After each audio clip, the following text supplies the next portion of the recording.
Algebra 2 students, today we're going to look at some variations. You may have studied these before: direct variation, inverse variation. So we're going to start by looking at some situations here. The directions say, for each situation described, write an equation that relates the two quantities, then complete the table. So this first one says, let me make sure I've got enough room there. A square with side length x has a perimeter of y. We're supposed to write an equation and then fill in the table for a side length of 3, a side length of 7.5, side length of 9.5. What do you know about a square? You know that all the sides are the same length. So if one side is x, this side is x, this side is x, this side is x. Perimeter, if you remember, is the distance around the edge, as if you were building a fence or painting a border or something of that nature. So to find the perimeter, if the perimeter is y, the perimeter is 4 times the side length. Okay, 4 times 3 is 12. 4 times 7.5 is 30. And 4 times 9.5, 38. Okay, well, to take each one of those x's, plug it into the y. You can use a calculator if you need to, but that means if the side length is 3, the perimeter is 12. If the side length is 7.5, the perimeter is 30. And if the side length is 9.5, the perimeter is 38. Now let's look at the next one. Number 2 says a rectangle with a length of x units and a width of y units has an area of 60.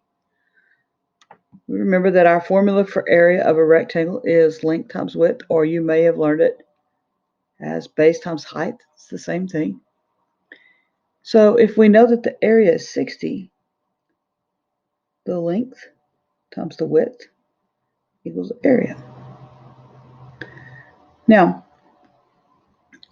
in this case, we have to find we have the x's, we have to find the y's. So I could, if I solve this equation for y, I would do that by dividing both sides by x. Okay, so let's use this equation to solve for y. 60 divided by 4 is 15. 60 divided by 8, 7.5. I don't have my glasses on. And 60 divided by 12 is 5. Okay. I've got my key off over to the side to make sure I don't make a mistake here while I'm talking to you. And I don't have my glasses on, so it was a little hard to see.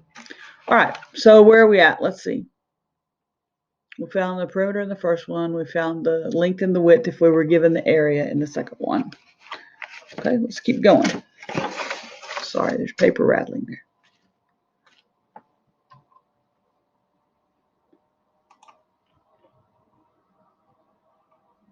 In number 3, a man 5 feet tall cast a 3-foot shadow. It's this little triangle. At the same time of day, a tree y feet high cast an x-foot shadow. Right. So we're on an equation. Now let's think back to your geometry and know that those are similar triangles. Okay, similar triangles are proportional. The sides are, similar triangles. In similar triangles, the sides are proportional. The angles are congruent. So if I can set a proportion here, y over x, that's this side to this side, and if I put the others in the same order, 5 to 3. Now think about this one. If I want to solve it for y, because that's what I need to find, how do I get rid of divide by x? Is to multiply by x. Multiply this side by x. Those cancel. Multiply this side by x.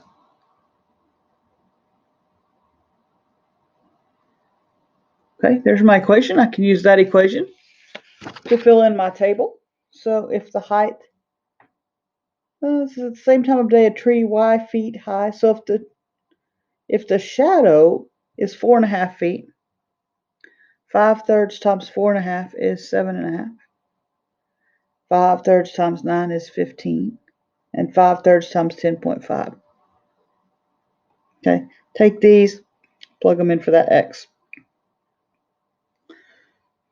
Last one on this page, a person 60 inches tall looks through a mirror 30 inches from the wall. So if this person's standing here and there's a mirror on the floor, if you look into that mirror, it you can see a spot up here on the wall. You can see this high on the wall. So again, that's going to be proportional. This time we would have y over 30 equals, how tall they say that person was? 60. So that's 60 over x. Now, if I need to solve this one for y, because that's what I'm looking for, then I would cross multiply. Now, we've talked a little bit in the last few days about not cross multiplying. When we're multiplying fractions, we multiply straight across, but look what's different. This is an equal sign. You have an equal sign, that makes it a proportion. In a proportion, you do cross multiply. So xy equals 60 times 30 is 1800. To get the y by itself, you would divide both sides by x. Okay, 1800 divided by 20 is 90. 1800 divided by 40 is 45. And 1800 divided by 60 is 30. Right? So what of each one of these, we have read the problem, we have written an equation, we've solved it for y, and filled in the table. Right? All right. Let's keep going.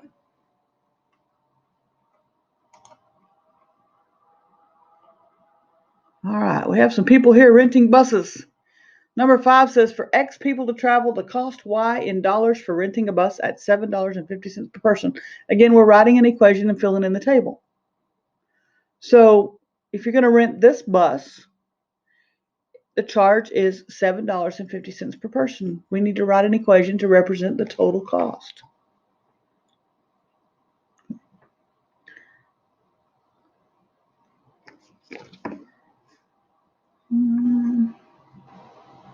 Thought I had it where that was.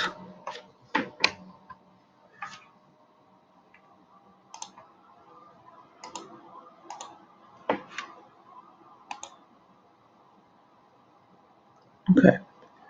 So that equation,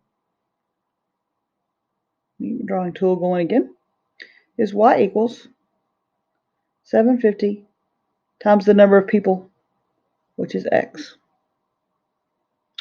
The equation's already solved for y. If I just plug in the x's, it's 750 times 10, $75. 750 times 25 is 187.50. And 750 times 30 is 225. So if the cost for the bus is $750 a person, 10 people cost $75, 25 people cost $187.50, 30 people cost $225. In number 6, we have a different situation with the bus. It says this bus costs $180 to rent. You can ride this bus for $180, however many people you can put on there. How are we going to figure out how much it costs? Say me and my friends ride the bus. If 8 of us ride the bus, how do we know how much it costs? Or if there's 12 of us on the bus, how do we know how much it costs? How do we know how much each person has to pay? So that equation is going to be y equals this 180 divided by the number of people. Okay, 180 divided by 8. You have 8 friends, 8 people ride, $22.50. If you have 12 people ride, the cost goes down for each person to $15.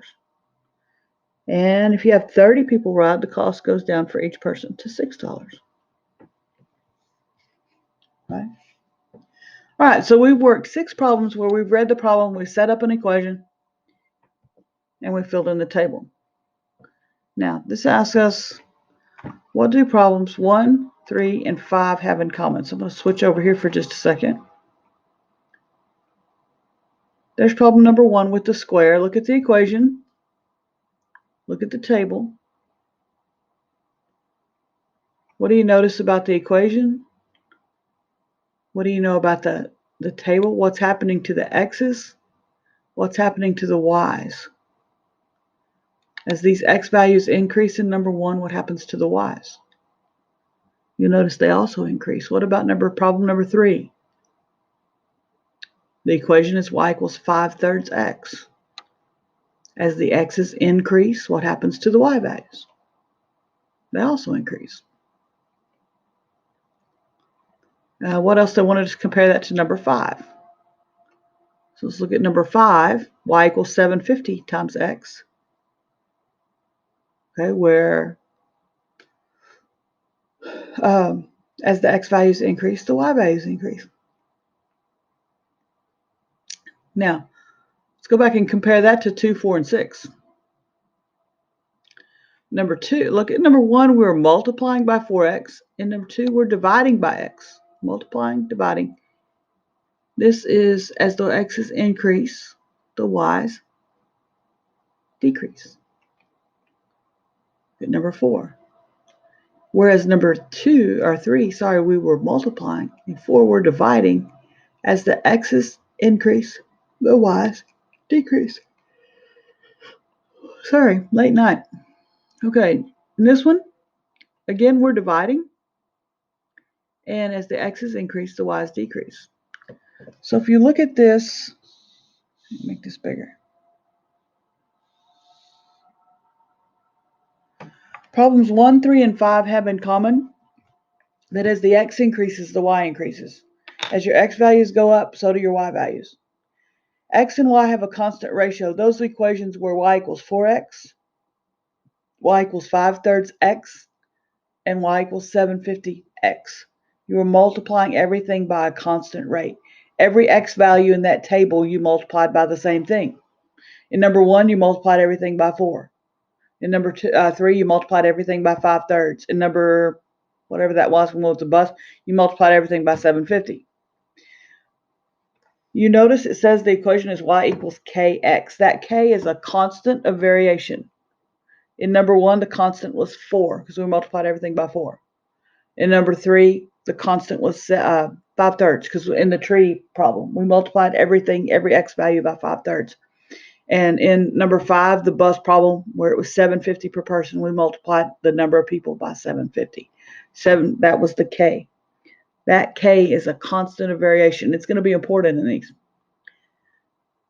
When you multiply, when the equation is y equals kx, when you're multiplying all the x's by the same number, that is called direct variation.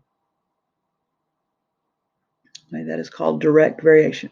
When it fits into the equation y equals kx, oh, this other blank, x and y have a constant ratio. Okay, so here's ways you can recognize direct variation. The x's increase and the y's increase. Everything is multiplied by a constant. Every x value is multiplied by the same thing throughout that equation or that table. The x and y have a constant rate. It's called direct variation. Now, I'm going to go back to this other page.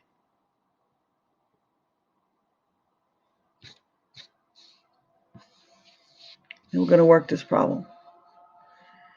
So in direct variation, when you have a problem like that, and you're not going to have to worry in a word problem whether to use direct variation or inverse variation because it'll tell you. It's going to say something like this. If y varies directly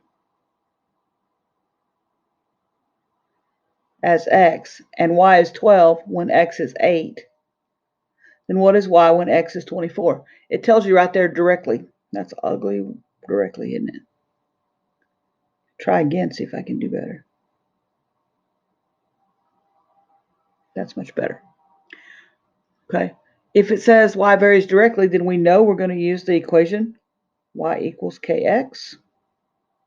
Now look at this first set of numbers. And well, if y is 12 when x is 8, I can use that in my y equals kx. I know that in this case y is 12 when x is 8. In the next set of equation, or next set of numbers, I have what is y when x is 24? What is y when x is 24?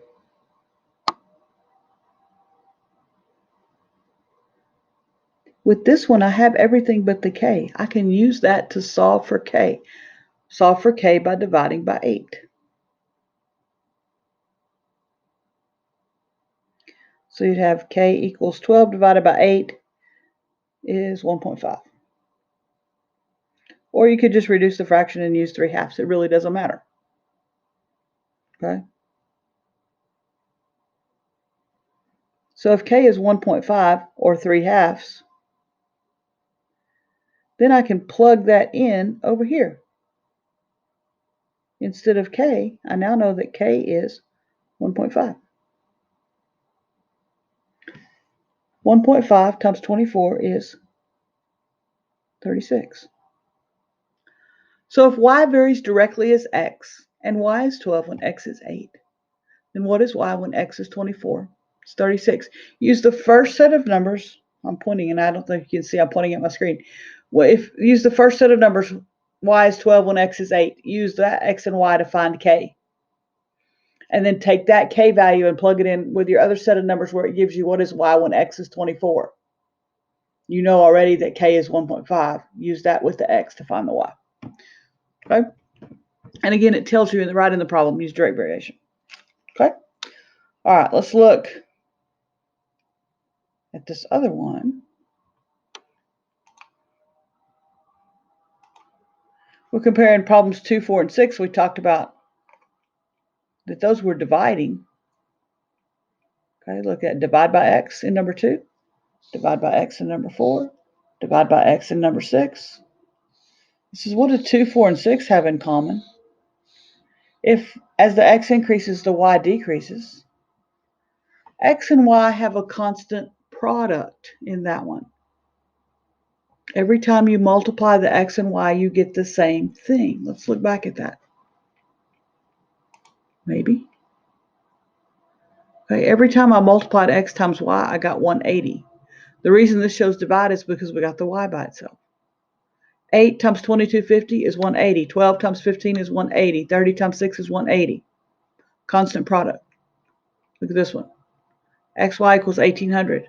20 times 90 is 1800. 40 times 45 is 1800. 60 times 30 is 1800. Constant product. This one, xy is 60. Remember the area was 60? And we're trying to find if the length is this, what's the width? 4 times 15 is 60. 8 times 7.5 is 60. 12 times 5 is 60. Constant product. That's called inverse variation. Right? We know it's inverse variation if as the x increases, the y decreases, and x and y have a constant product. Every time you multiply the x and y together, you get the same thing. In direct variation, where it says x and y have a constant ratio or rate, you're going to divide. Right? Look, they showed you here how to get the k. On this side, to get the k, you would divide. So this is direct. This is inverse. It tells you there's different ways to get the constant. Okay, now let's go back here and look at this one. If y varies inversely as x,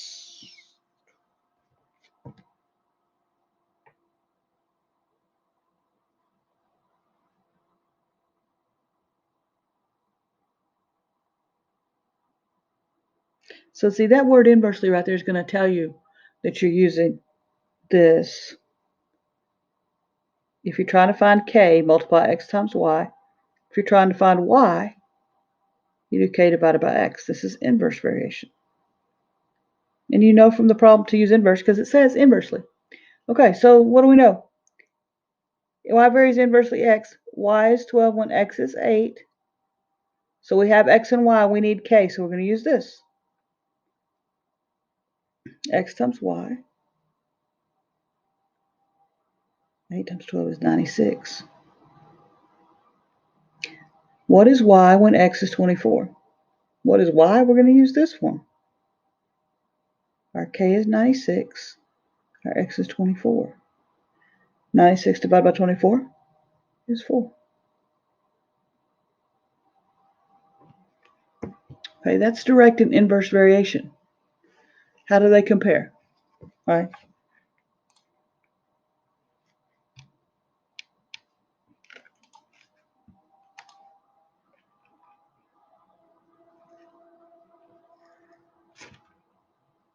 If you notice, now not just that the x increases and the y increases alone is not enough to say that that's direct variation. It still has to have a constant ratio.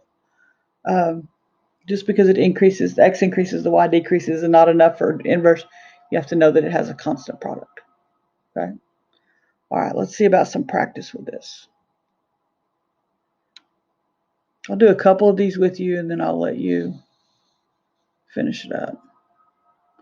Identify whether each table shows direct variation, inverse variation, or neither. So let's make a little note up here for ourselves.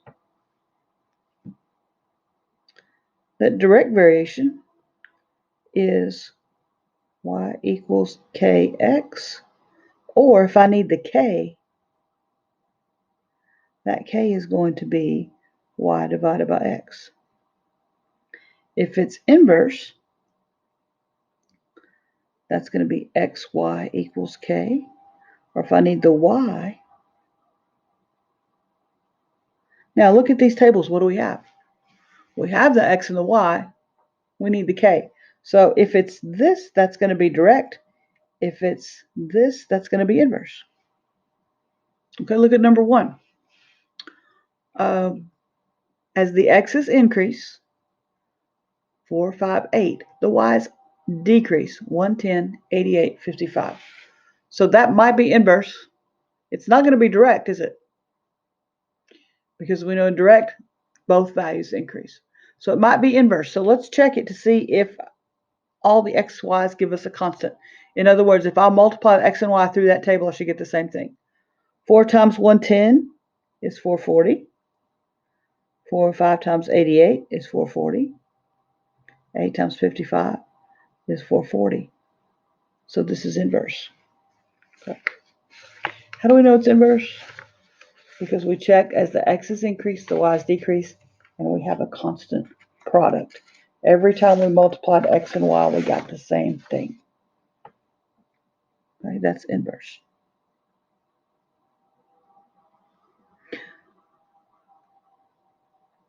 So you're going to go through here in number 2, you're going to check as the x's increase, the y's decrease. Check to see if you have a constant product. If you multiply the x's and y's, do you get the same thing? If you do, then that's going to be inverse. If you don't, it's going to be neither.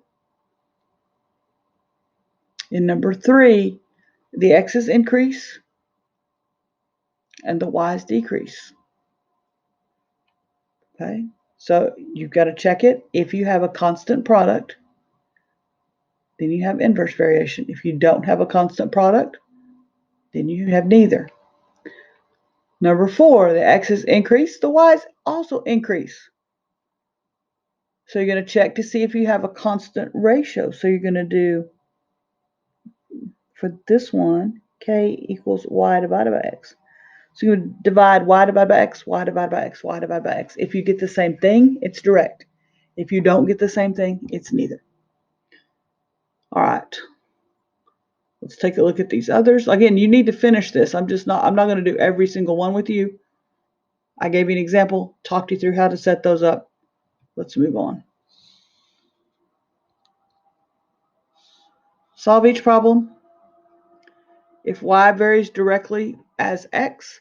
Okay, so we know we're using direct variation. You should have your notes page there written down where you have direct variation means y equals kx,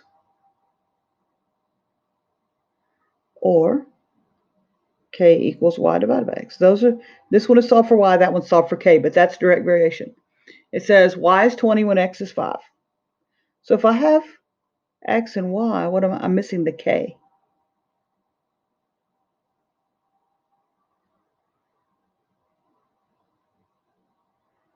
So k is 4. Now I know what k is, so I can use it. What is y when x is 8? Here's the one that's solved for y. I know my k is 4. X is 8. Take that 4, plug it in for that k, and that gives you 32. Use the first set of numbers. The first set of numbers, they give you x and y. Use that to find k. Plug that in with the second set of numbers to find y. Number 6 says varies inversely.